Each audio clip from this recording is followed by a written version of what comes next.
Akkam jirtu dhaggeeffattoota keenya nagaan keenya kabajaa sinaa qabu qophii afaan Oromoo qabannee dhiyaanneerra nu waliin turaan afeerraa keenya.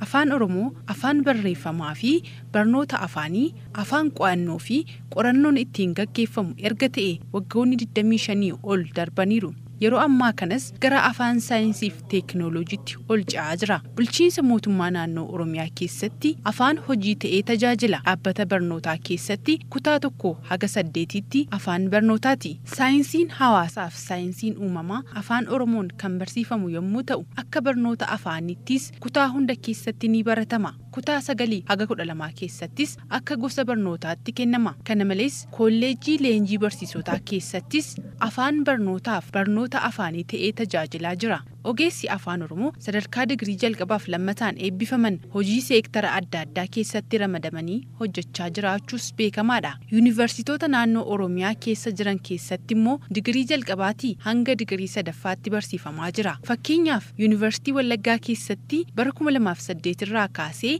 sadarkaa digirii sadaffaan baratamuu jalqabeera. Yuunivarsiitii Finfinnee keessattis bara 2011 irraa eegalee afaanii fi folkloorii Oromootiin barsiisuun jalqabameera. Deemsi jalqabame kun afaan Oromootiif daandii guddinaati. Afaan Oromoo sadarkaa biyyaatti illee afaan hojii federaalaa akka ta'uuf qabsoon ittuma jira. Sana karaa saayinsawaa ta'een raawwachuuf qorannoo hojjechuunis barbaachisaadha. Hojiin dagaagina afaan Oromoof taasifamaa jiru akka dhugoomuuf garuu giddugaleessi tokko jiraachuu qaba. Afaan hin qoratamu taanaan sadarkaa barbaadamuun hin guddatu. Kanaafuu afaan guddisuuf qorachuutu barbaachisa. Akkuma qoratamuunis kan caasaas ta'e dhimmoota adda addaa irrattis jijjiiramni mul'achuu danda'a. Jijjiirama qorannoon mul'atu sanatti fayyadamuuf waliigaltee uumuun gahee hawaasa afaanicha dubbatuuti. Sababiinsaa qorataan waan ta'uu qabu dhiyeessa malee murtee hin dabarsu. Profeesar Makuriyaa Bulchaa bara 1992 xumura waraqaa qorannoo isaanii egeree afaan Oromoo raagu tokko irratti akaadaamii afaanii dhaabuun barbaachisaa ta'uu argannoo qorannoo isaaniin kallattii akeekaniiru. Kanaafuu giddugala kana dhaabuun abjuu hayyootaati. Dhaggeeffattoota keenya torbee darbe kaadhimamaa Dooktaraa Fedhasaa Taaddasaa waliin dhimma guddina afaan Oromoo irratti marii taasisuun keenya ni yaadatama. Marii keenya torbee darbee keessatti rakkoolee afaan Oromoo akka haala barbaadamuun hin guddanne taasisan maal akka ta'an kaasnee turre. Rakkoon afaan Oromoo keessatti mul'atu kan waaltinaas ta'e caasaa barreeffamaa sirreessuu jechoota moggaafaman hojiirra oolchuu irrattis wiirtuun qorannoo mirkaneessee jijjiirama barbaadame ajajaan hojiirra oolchuu dhibuudha. Fakkeenyaaf giddugalli aadaa Oromoo koree waaltinaa afaan Oromoo hundeessee hojiilee gurguddaa hojjeteera. Dhimma waaltinaa caasaa fufiilee sirreessuu galmee jechootaa hojjechuuf kan kana fakkaatan giddugalli kun yaalii taasisus ajajuuf aangoo waan hin qabneef hojii addeessuu raawwachuun yaada dhiyeessaa ture. Sanammoo qaamni kamuu fayyadamuus dhiisuus danda'a. Sababa kanaan hojiileen hojjetaman hawaasa bal'aa bira hin geenye. Kanaaf rakkoolee afaan Oromoo keessatti mul'atan furuuf akaadaamii afaanichaaf dhaabuun yaada filannoo hin qabnedha jedhu hayyoonni. Caamsaa 15 bara 2011 kora qopheessummaa Yuunivarsiitii Wallaggaan qophaa'e irratti wixineen akaadaamii afaan Oromoo dhiyaatee hayyootaan mariin bal'aa irratti taasifamee ture. Kora sana irratti wixinee akaadaamii afaan Oromoo kan dhiyeesse kaadhimamaa Dooktaraa Fedhasaa Taaddasaa ture. Wixinee sana kan qopheesse muuxannoo biyya Israa'el irraa ka'uun akka ta'e barreeffamicha keessatti ibsameera. Akkaataa warri Israa'el afaan isaanii ittiin guddisan eereera. Akkasumas barreeffamni wixinee akaadaamii afaan Oromoo kun maalummaa akaadaamii afaanii kaayyuuf barbaachisummaa isaa rakkoowwan amma afaan Oromoo mudachaa jiran waliin wal bira qabuun dhiyeesseera. Dabalataan akaadaamiin afaan Oromoo haala kamiin akka hundeeffamuu danda'uu fi caasaa bulchiinsaa ifatti kaa'eera. Qopheessaa wixinee akaadaamii afaan Oromoo kan ta'e kaadhimamaa Dooktaraa Fedhasaa Taaddasaa waliin torbee darbe mari'achuun keenya ni yaadatama. Har'ammoo kutaa lammaffaa isaa qabannee dhiyaanneerraa garasittiin isin ceesisa.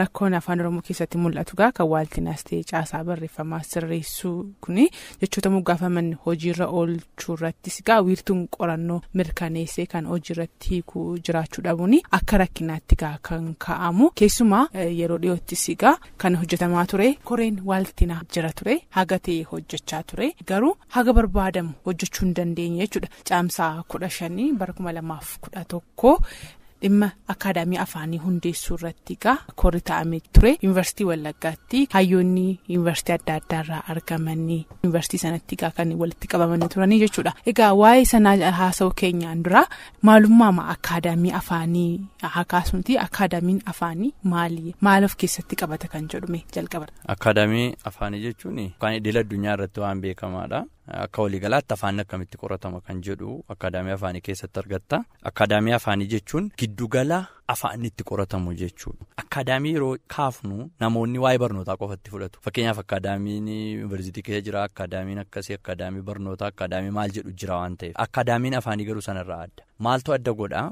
Dirree qorannooti. Waa'ee afaanii gadi taa'ee qorata. Yeroo qoratu maal godhaa? Qorateedhuma callisee dhiisa miti hojiirra oolcha. Kanaaf garee qorannoo qaba. Garee saayintifiik ta'e yookaan garee gulaallii, garee seccaatii qaba. Sadaffaa irratti garee keessatti ibsa baasu qaba. Egaa akaadaamiin waan kana sadan qabaa siin jedheera. Kutaa qorannoo qaba. Waa'ee afaanii waan hunda qorata. Waan sila jenne sana. Kutaan inni lammaffaa kutaa gulaaltuu yookaan seccaatuu qaba. Isa qoratamee dhufe sana kan miicu jechuudha. Kan secca'u jechuudha. Gareen sadaffaa immoo yookaan kutaan sadaffaan akaadaamii afaanii keessatti argamu immoo kutaa piriskiripshiniidha. Piriskiraayib jechuun maal jechuudha? Ajajuu jechuudha. Yookaan kallattii qabsiisuu jechuudha. Amma sila waa'ee warra koree afaan waaltinaatiin waa tokko jettee turte. Hojii hojjechaa akka isaan turan garuu hojichi milkoome waan kana kaastee jirta. Koreen waaltinaa kun maaliif milkaa'uu dadhabeedha? Siluma afaanni koreedhaan miti kan inni waal ta'u akaadaamii afaaniitiin waal ta'a. Waalteessuu jechuun dhimma piriskiripshinii sana amma jedhu sana. Amma koreen waaltinaa giddugala aadaa keessatti hojjetu sun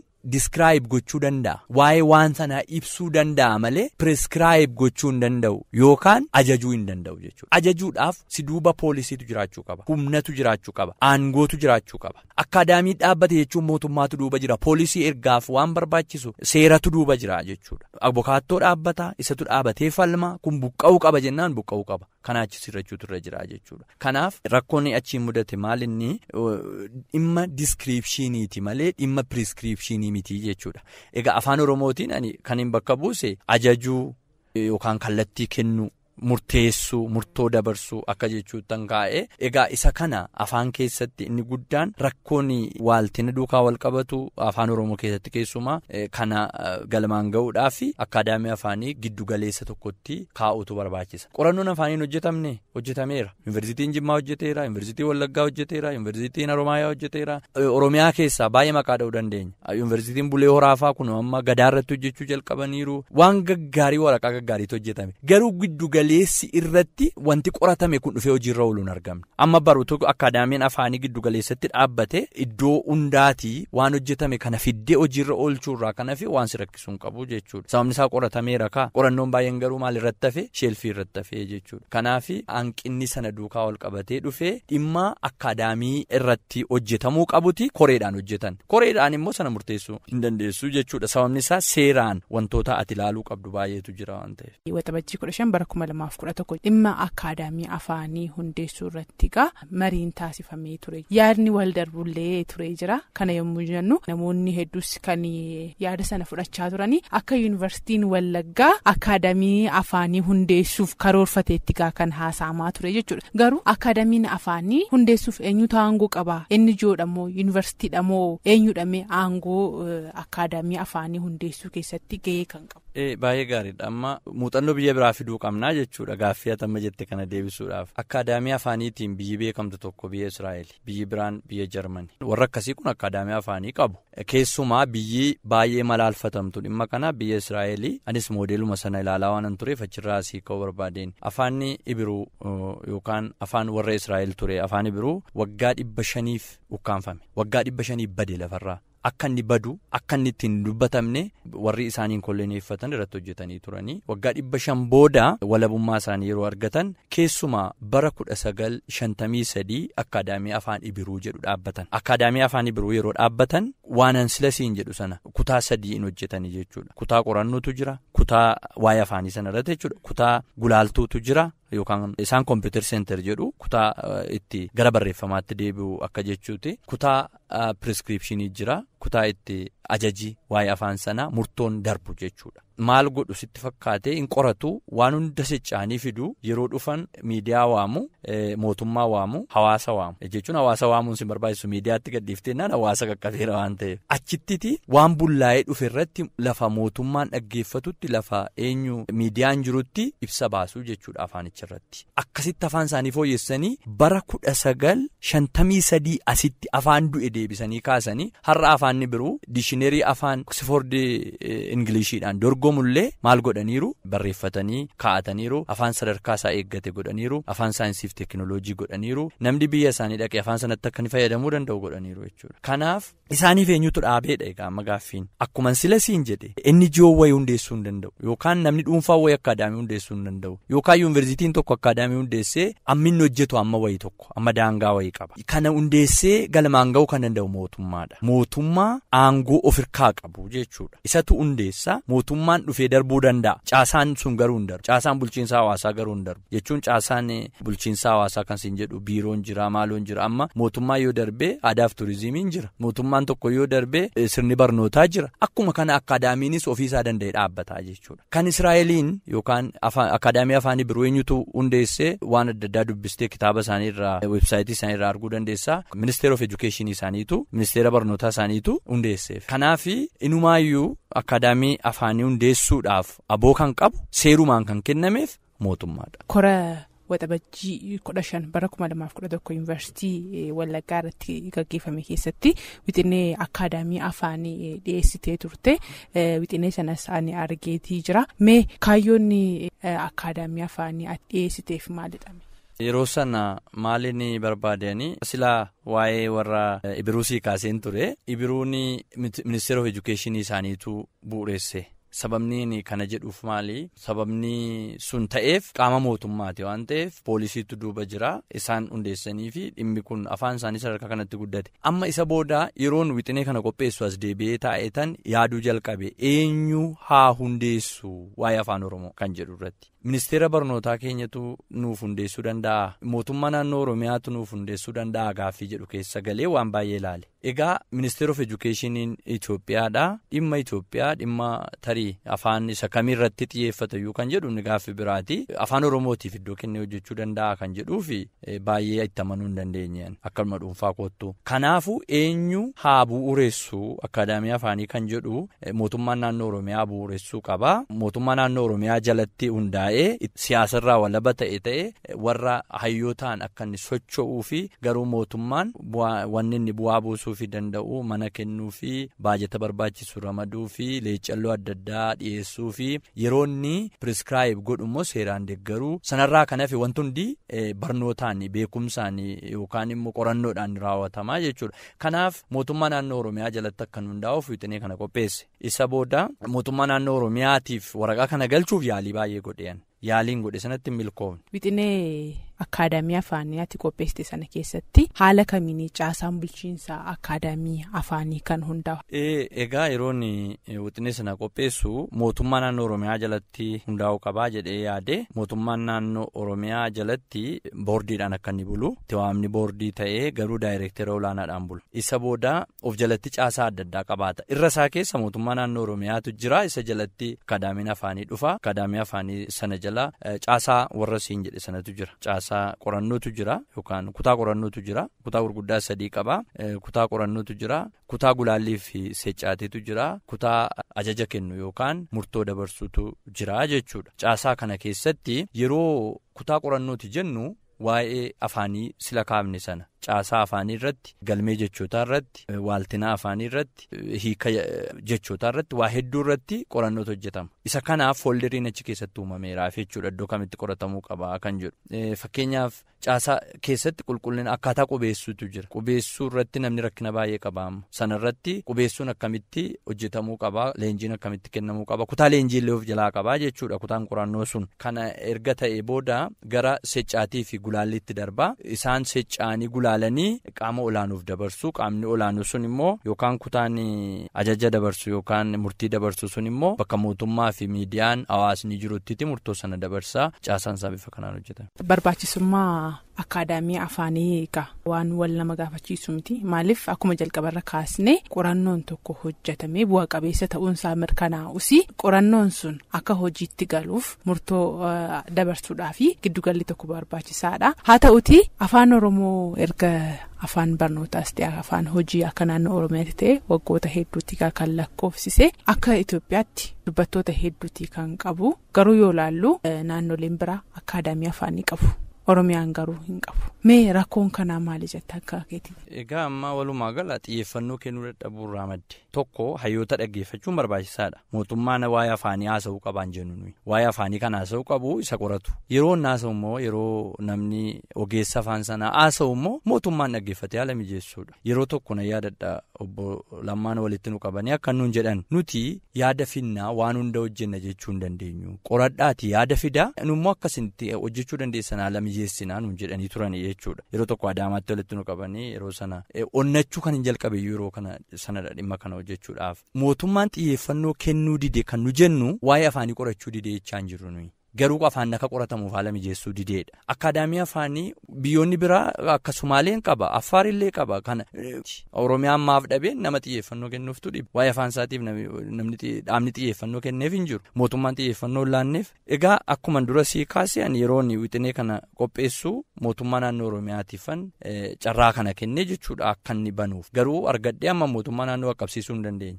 Yaaliin godhee weebsaayitii isaaniitiin erguufiif yaalii godhee jira. Weebsaayitiin isaanii hojjetaa jira. Ta'eyyuu hin jiru ta'eyyuu rakkisaadha. Weebsaayitiin sun iyyuutti yaadamuufi qaba jedhee yaada. Dhaaba guddaadha. Dhaaba biyya hoogganudha yookaan mootummaa naannooti. Weebsaayitiidhaan illee isa dubbisuu hin dandeessu. Amma ta'etti baay'ee ulfaataadha jechuudha. Weebsaayitii yaalii godhee bilbila weebsaayitii irraa argadhee bilbila sanaan bilbile. Daayirekteera weebsaayitichaa irratti bilbile. Mootummaa naannoo Oromiyaatti eenyuun dubbisuu hin qabaa waan akkasiituun harka jiraa jedhee dubbisee lakkee an ammachi hin jiru naan jedhe. Booda nama dhuunfaatiin ammas karaa ittiin gara waajjira isaanii deemee dhimma kana kennu dubbisuu jalqabe. Haala nageenyaatiin wal qabatee wanta naannoo sana jiru haala saaxilamaa miti jechuudha. Kana booda immoo namoota achi keessaa hojjetan namoota achi carraa isaanii wajjin wal arguu qaban illee qabadhee deemuuf yaalii godhee sun hundi hin milkoomne. Booda yuunivarsiitii Wallaggaa gaafadhee meekora irratti qopheessaati miidiyaa waamna mootummaan dhagawachiin sana booda mootummaan immoo yuunivarsiitii gaafachuu danda'a nama dhuunfaadha. Yuunivarsiitii fi mootummaan walitti dhufeenya qaba jenne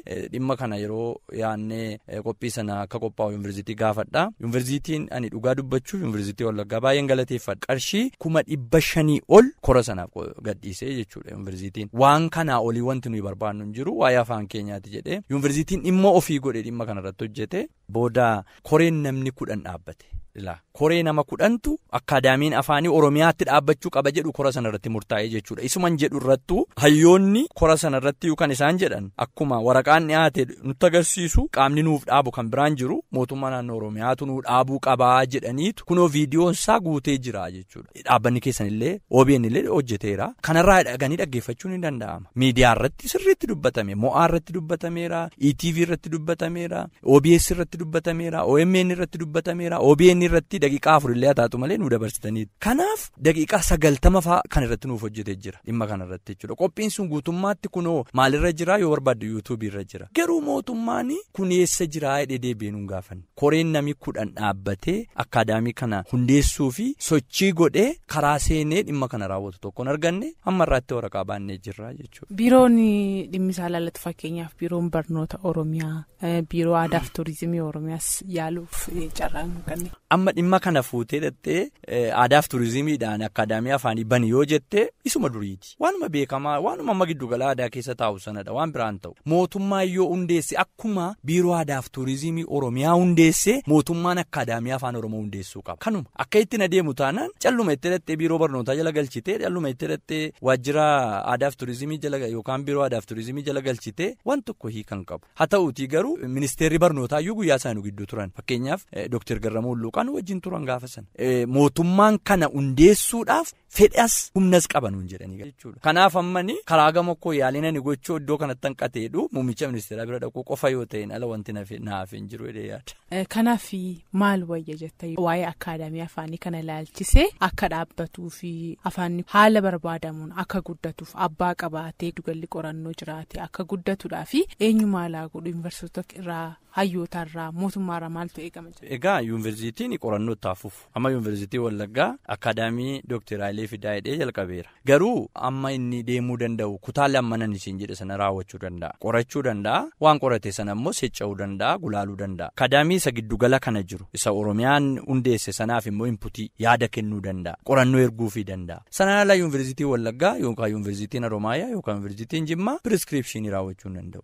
Garuu inni sun akkaadaamii isa barbaadamu isa sadarkaa dhumaatiin afaanichaaf iddoo guddaa hojii guddaa hojjeta jennu miti. Amma qorannootti deemuu danda'a. Garuu giddugaleessa kanatti akkaadaamii afaan Oromoo dhaabuutu barbaachisa. Eenyu maal gochuu qabaa naan jette. Hayyoonni dhugaasitti dubbachuuf yoo ta'e waa'ee akkaadaamii afaanii iyyaa jiru. Iyyaniiru. Waggaa 22 har'aa Dr. Gammachuu Magarsaa wixinii ani qopheesse kana kan fakkaatu qopheessanii mootummaa naannoof dhiyeessuu isaanii yeroo gaafa kora kanaa nutti dubbatanii turan. Waggaa 22 darbee kaasanii hanga guyyaa har'aatti hayyoonni hiyyaa'uma jiru. Kanaaf hayyoota hin komadhu. Hayyoonni maal gochuu qabu qorachaa jiru ammas itti fufanii haa qoratanii garuu mootummaatu maal gochuu qabaan jedhaan mootummaan naannoo Oromiyaa akkaadaamii afaan Oromoo hundeessuu qaba. Akkaadaamii afaan Oromoo hundeesse yeroo jennu waan ta'e jalatti hundeessu dhaqee biiroo barnootaa jalatti hundeessa miti dhaqee aadaaf turizimii jalatti hundeessa miti yookaan dargaggoof ispoortii jalatti hundeessa miti. Akkuma biiroo dargaggoof ispoortii hundeesse akkuma aadaaf turizimii hundeesse akkuma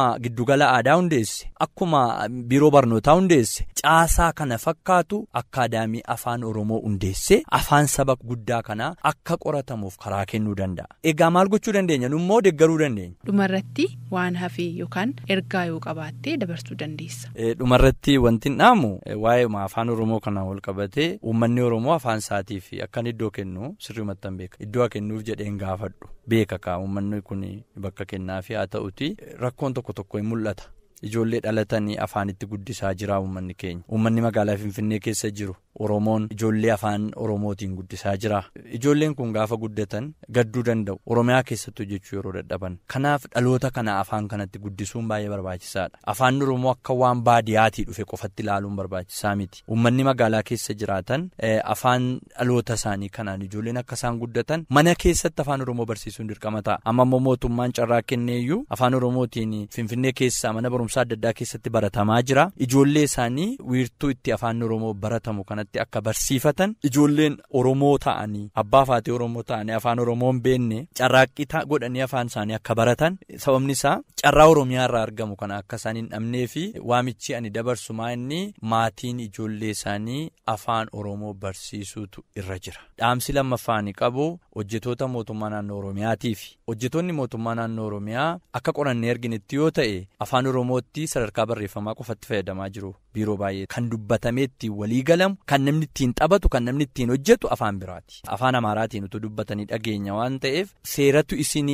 ajaje akkasin afaan Oromootiin hojjetamu seera mootummaa naannoo Oromiyaarra jira. Kanaafuu afaan barreeffamaa qofatti hin galchinaa afaan keessanii dubbachuutti hin leeyya'inaa jedhee hojjetoota mootummaa naannoo Oromiyaatiif dhaamsee ani dabarsu afaan Oromoo sadarkaa barreeffamaatti qofa osoo hin taane sadarkaa dubbiitti illee kastaameriin yookaan isin maamilli isin tajaajiltan yeroo gara keessan dhufu maamila keessan illee afaan Oromootiin tajaajilaa jedhe dhaamsa dabarsaa fi dhaggeeffattoota keenya mariin keenya kana fakkaata ture. Dhimma kana irratti odeeffannoo dabalataa gama mootummaanis ta'e hayyoota biroon yoo arganne kan qabannee dhiyaannu ta'a. Dhimma kana irratti qaama yaada qabu kamuu keessummeessuuf balballi keenya banaa ta'uu ibsaa qophii afaan Oromoo har'aaf jennee qindeessine kanumaan goolabna.